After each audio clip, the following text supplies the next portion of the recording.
October 7.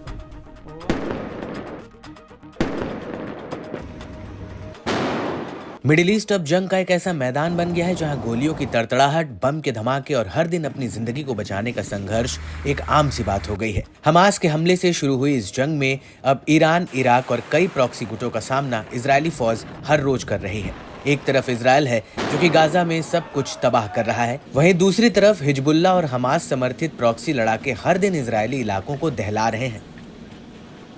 इस दौरान जंग के बीच एक ऐसी खबर सामने आई है जिससे मिडिल ईस्ट के साथ साथ पूरी दुनिया शॉक है। जी हां, उत्तरी इजरायल के कैसरिया शहर में प्रधानमंत्री बेंजामिन नेतन्याहू के घर की ओर 2 फ्लैश बम दागे गए हैं। गनीमत ये रही कि जब यह हमला हुआ तब न तो नेतन्याहू और न ही उनका परिवार वहां मौजूद था और न ही किसी तरह के नुकसान होने की कोई खबर सामने आई है। इस हमले को लेकर इजरायल में खलबली मची हुई है क्योंकि 1 साल से ज्यादा समय से जारी इस जंग में ऐसा दूसरी बार हुआ है जब सीधे नेतन्याहू के ठिकाने पर बम दागने की हिमाकत की गई है।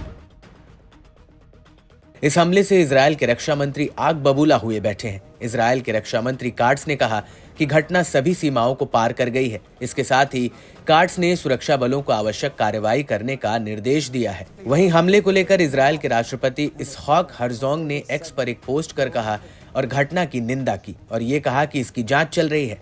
इसके साथ ही सुरक्षा मंत्री इटमार बेन ग्वीर ने भी एक्स पर कहा कि प्रधानमंत्री बेंजामिन नेतन्याहू के खिलाफ भड़काने की कोशिशें सभी सीमाओं को पार कर गई हैं। अब आपको बता दें कि इससे पहले नेतन्याहू के उत्तरी इजरायल वाले आवास पर अक्टूबर में भी ड्रोन से अटैक किया गया था, लेकिन यहां भी किसी के मारे जाने या नुकसान की खबर नहीं आई थी। फिलहाल नेतन्याहू के घर पर बम से हमला करने की जिम्मेदारी अभी किसी भी प्रॉक्सी गुट या किसी संगठन ने नहीं ली है, लेकिन ये बात जग जाहिर है कि उत्तरी इजरायल पर सबसे ज्यादा और हर रोज बम बरसाने वाला गुट कौन सा है।